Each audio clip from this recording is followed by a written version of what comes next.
What's up, Tailgaters? My name is Tailgate Nate. Welcome back to my channel. You guys know what day it is. It's Thursday. It's time for Week 9 predictions. Again, if there's a game on this list that you do not see that you're interested in, that you want to see me predict, leave in the comment section below. I'll be sure to give you a little preview prediction on what I think will happen there. This is statement week. Time to make a statement before the first ever college football playoff rankings of the 2021 season. Lots of big games, lots of opportunities for teams to come out and make and get some statement wins.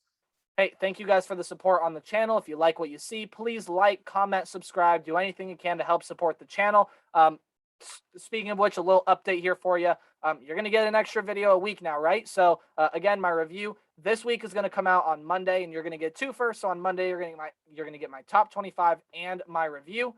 And then on Tuesday, I'm going to be reacting to the college football playoff rankings, giving you my opinion on what I think the committee missed, what I think the committee did well, things like that. So you're going to get an extra video a week. It's going to be a lot of fun, just to kind of compare my rankings with the playoff rankings, see what happens. And yeah, so did want to let you guys know that. But without further ado, let's go ahead and get into Week 9 predictions. This is a huge week in the Big Ten.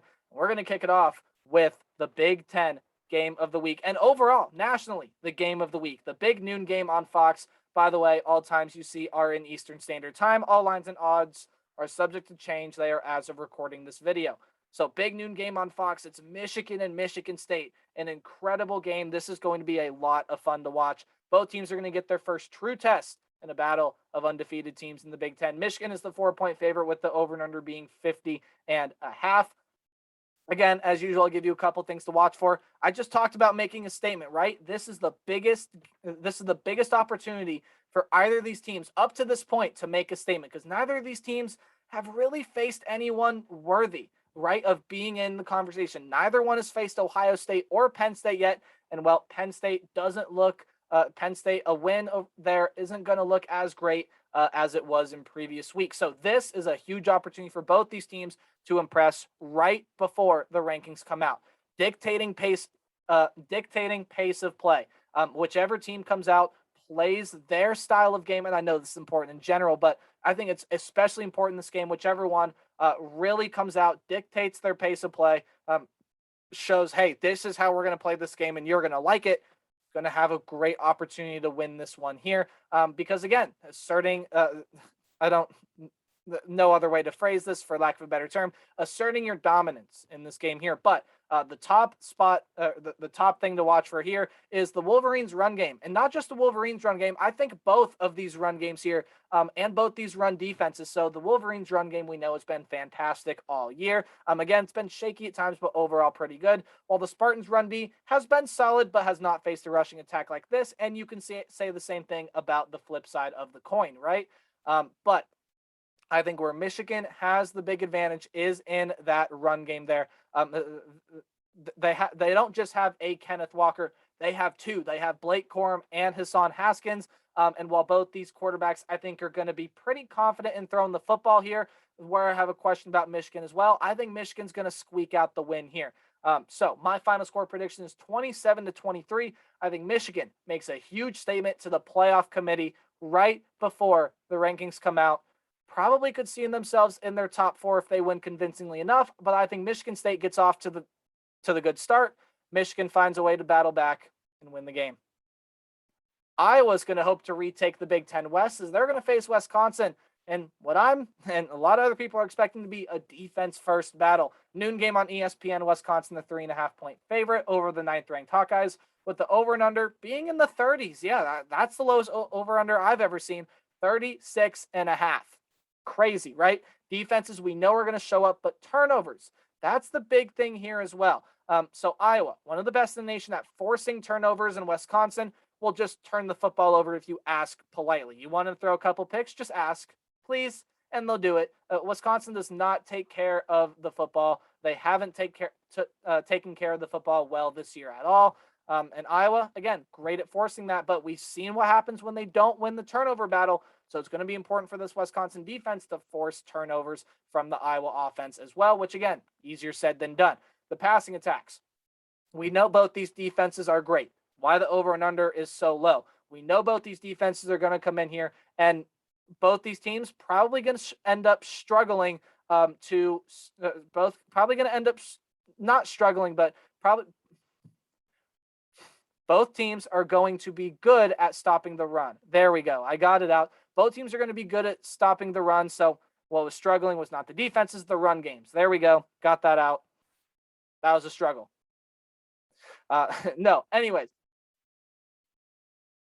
I give Iowa the advantage in the rushing attack because I think Tyler Goodson's a better back than whatever Wisconsin produces.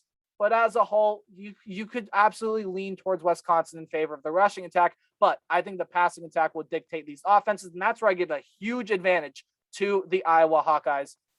We'll come back to that. But offensive line, again, quarterbacks are going to need all the protection they can get because, again, passing, probably going to see a lot more of that than usual from both these teams in this game, just because of how good both the defenses are. But the offensive lines, Iowa's offensive line, not been great this year, allowing an average of 8 tackles for loss a game. And that is not what you want to see out of your offensive line. For Wisconsin, they're a lot better than Iowa in that regard, but still not terribly great. But again, back to that passing attack, I give a huge advantage to Iowa. Graham Mertz has not looked great this year, and neither has any backup that's come in to take his place. So I am giving the Iowa Hawkeyes the win here. 24-17 is my final score prediction, and Iowa is going to be back on top of the Big Ten West. Texas, moving on from the Big Ten to the Big 12. Texas is going to be trying to get back into the Big 12 race as they battle the 16th ranked Baylor Bears. This is the noon game on ABC. Baylor's the 3-point favorite with the over and under being 61.5. Both these offenses are really dynamic. I have on here the Bears' big play offense because they're one of the best in the nation at averaging yards per play. So when you look and when Baylor's running the football, averaging 6.1 yards a play, pretty good mark there. But on the pass game, they're averaging 9 yards a play out of this offense, which again, both those marks really good. Some of the best in the Big 12, some of the best in the nation as well. Texas, we know how explosive they can be. It hasn't been there quite all throughout the year like Baylor's has. But Texas, we know as of late, this has been a really dynamic offense capable of scoring really however many points they need. And looking deeper into that offense, we see this is a pretty good running back duo here. Bijan Robinson, one of the best backs in the nation. Absolutely. He's looked like it. He's performed like it. He's been fantastic for Texas this year. But on the other side for Baylor, you got a couple interesting guys. So Abram Smith and Treston Ebner are going to be those two running backs there for Baylor. Interesting battle there, right? Is Baylor going to be able to run? Well, Baylor should be able to run the football well, but can this Texas defense come up in the clutch, look at the third bullet point, and be able to stop this Baylor rushing attack? It's going to be a lot easier said than done. Texas has been a defense that struggled this year, but again, has been able to put it together when they've needed, except for the game against Oklahoma, right? But overall, I think this should be a very exciting game. I give Baylor the slight advantage, though, so I got to go with the Baylor Bears here. 35-31 is my final score prediction. And Baylor, besides Oklahoma State, might be Oklahoma's biggest threat in the Big 12. And they play them in a couple of weeks. All right, moving on to the number one team in the nation. Couple games here in the SEC coming up, but Georgia is going to be seeking to avenge last year's loss and stay unbeaten and stay the number one team in the nation against the Florida Gators. 3:30 on CBS is when this one comes out. Georgia is favored by 14 points, while the over and under is at 51.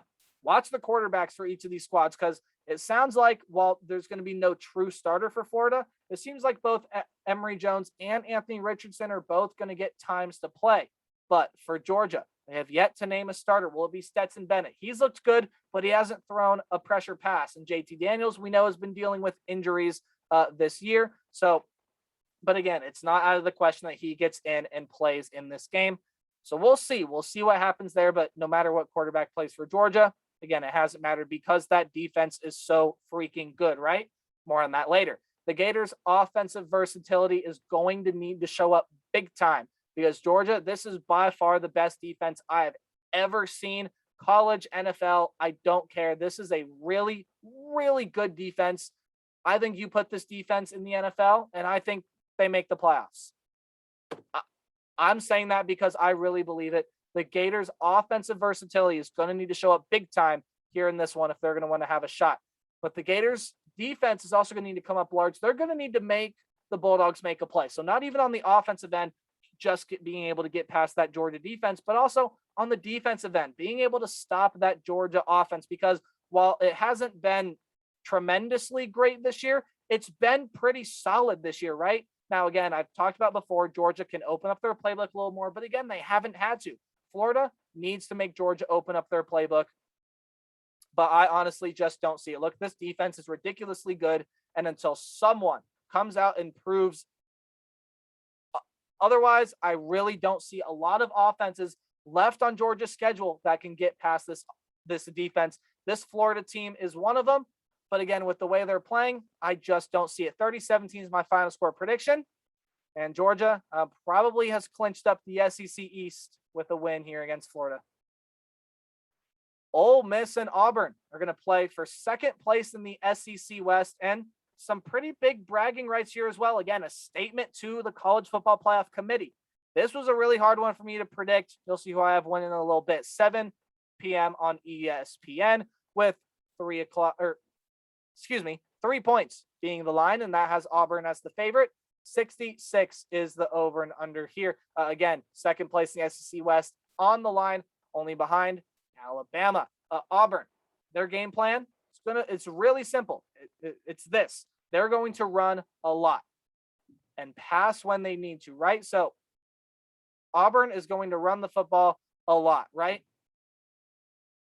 Because of Tank Bigsby, because of all these things, right?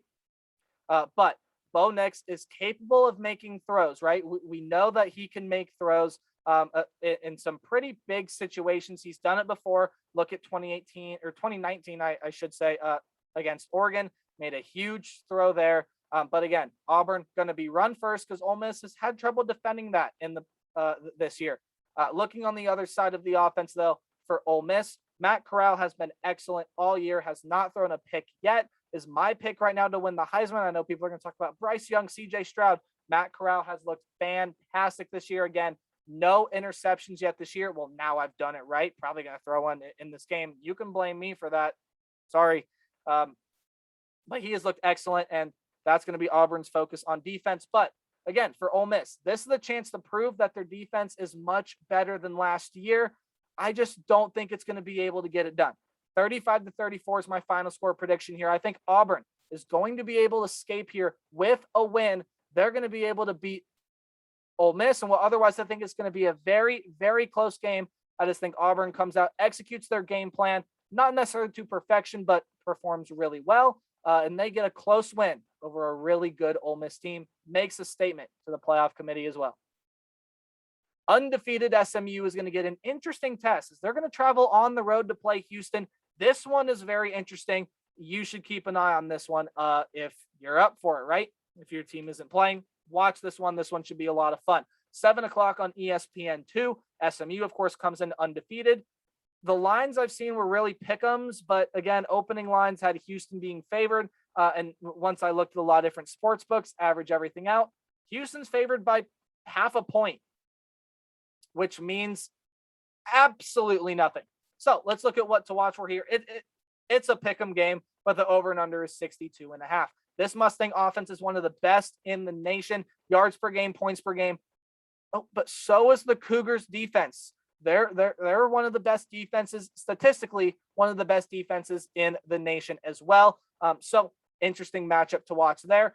When you break it down even further, Tanner Mordecai is going to need help from his offensive line and his other weapons, right? Because this defensive line for Houston is stingy. They love to get into the backfield and they love to get to the quarterback. And they don't have just one or two guys that can do it. No, that entire defensive front can get back, get to the quarterback, and make life hard for whoever's back there slinging the football. And when you look at the other side, when you look at Houston's offense, again, it's led by Clayton Tune. It's not a bad offense, but it's going to get a favorable matchup with an SMU defense that has been just okay this year.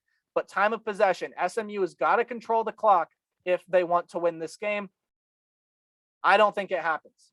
I think Houston comes out, pulls off the upset, possibly gets into the rankings as well. Hey, I'll just tell you right now, if Houston actually ends up beating SMU, they're going in my personal top 25. I'll just say that right now. Houston's played some really good football, and I think they played their best football of the year in this game. And they go ahead and beat the Mustangs, who will no longer be undefeated. That is what I'm predicting. Here's the other matchup in the Big Ten East. Penn State. They're going to hope to pull off an upset of their own over the 5th-ranked Ohio State Buckeyes. This game doesn't feel as big as it did a week ago, but it's still a very big game for one team, and that is for the Ohio State Buckeyes. Watch out, Ohio State, because Penn State is going to be coming for you here in this one. It's a scarlet out in the shoe.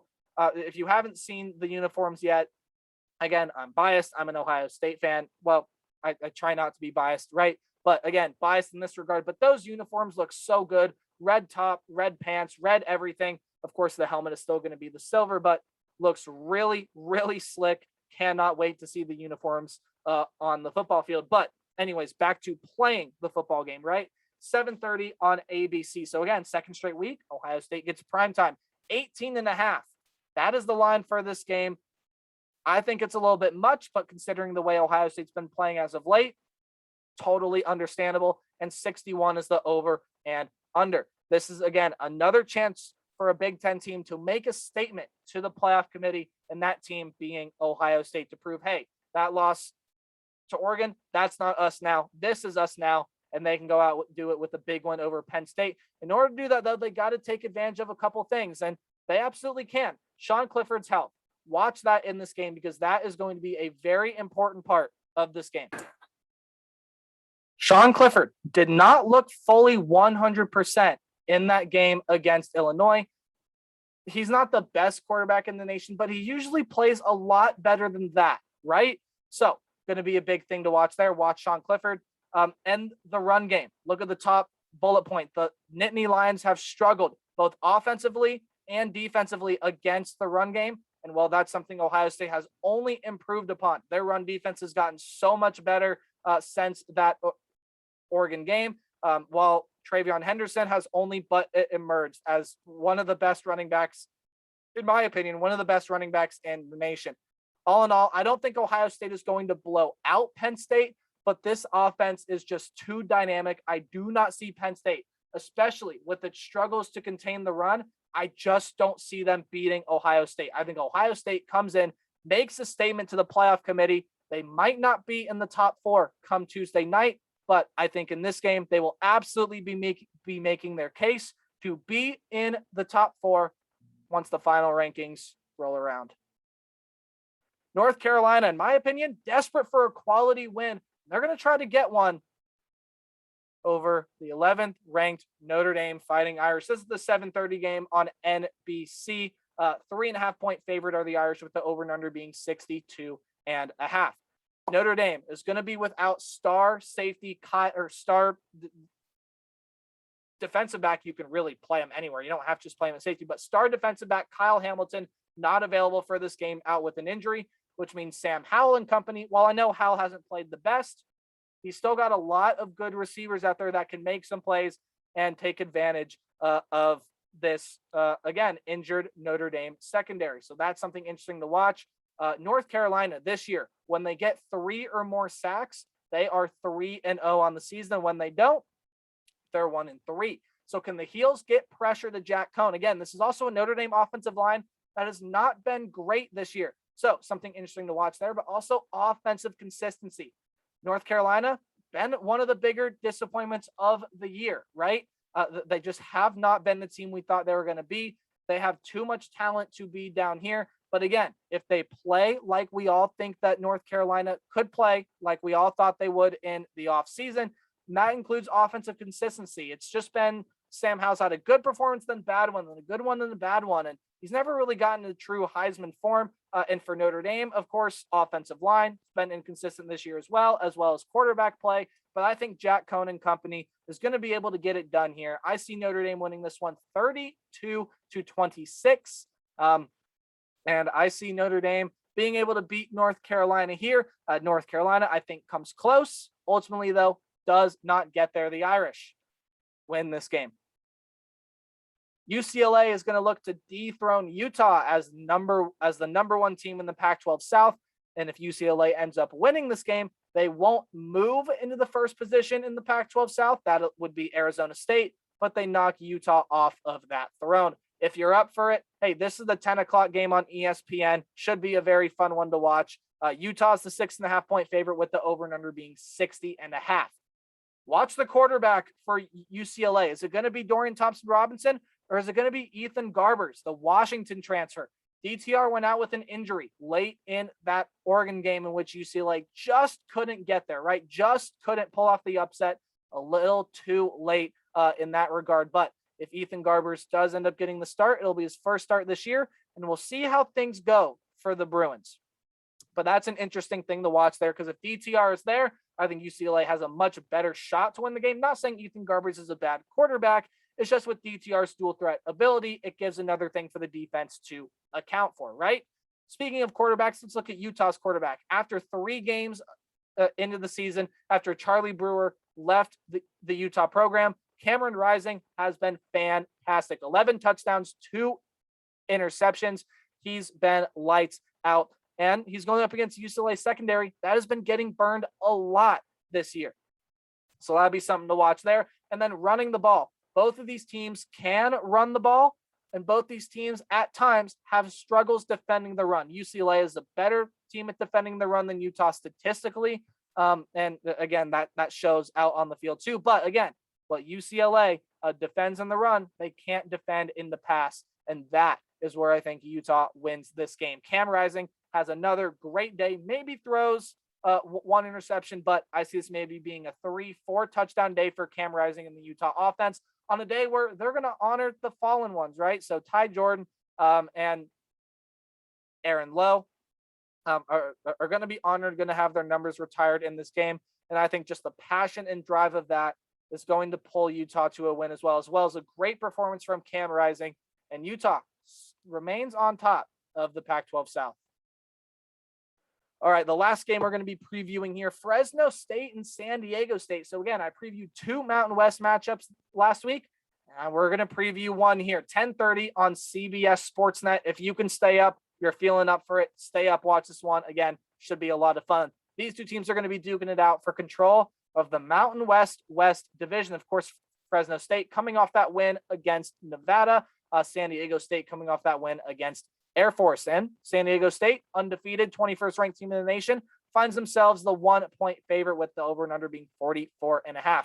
But this is by far the best offense the Aztecs have faced all year. And Jake Haener is going to be looking for 300 again. Hasn't hit it in the past 2 games, but has hit it in every other game this season. So it's going to be interesting to watch how San Diego State defends by far the most dynamic offense that they have faced all year. And this is a must win for the San Diego State Aztecs, because if they don't win this game, that gives Fresno State control of the division and ultimately probably the win in that division if they can take care of business. But if San Diego State wins this one, they get a matchup with Nevada next weekend that will also decide the division. So San Diego State definitely not out of the woods yet. And Fresno State, you get that win over Nevada, a very, very important win there, as again, they already have a loss in conference play. It's going to be very important for both these teams to win this game here. But what did I say last week? I did think Air Force was going to be able to beat San Diego State, but that run defense was too good. This is not a majority run team. This is a majority pass team. And I don't think San Diego State is going to remain undefeated after this week. I think Fresno State goes on the road, is able to figure out the San Diego State offense or San Diego State defense. It might take them a quarter or 2, but I think ultimately they get it done. They pull off the upset, maybe get back into the rankings as well. We'll see what kind of results play out this week. But Fresno State, I like their chances here in this one. Give me the Bulldogs to pull off this win here. And guys, that is going to do it. Those were my 10 most exciting games of the week. If you have another one in mind, leave it in the comment section below. I know some of you might mention Virginia BYU. I am picking BYU to win that one there. I think BYU is going to do just enough to beat Virginia. But again, if you want further explanation, leave in the comment section below. Thanks for watching the video. If you enjoyed it, like it. If you really enjoyed it, hit subscribe. Anything you can help support the channel, sharing definitely helps as well. Get it to your friends, family. I will see all of you guys on Saturday with my Ohio State fan reaction to that Penn State game. And then from there, we'll continue with more content. So remember to play hard, tailgate harder. See all you guys later. Goodbye.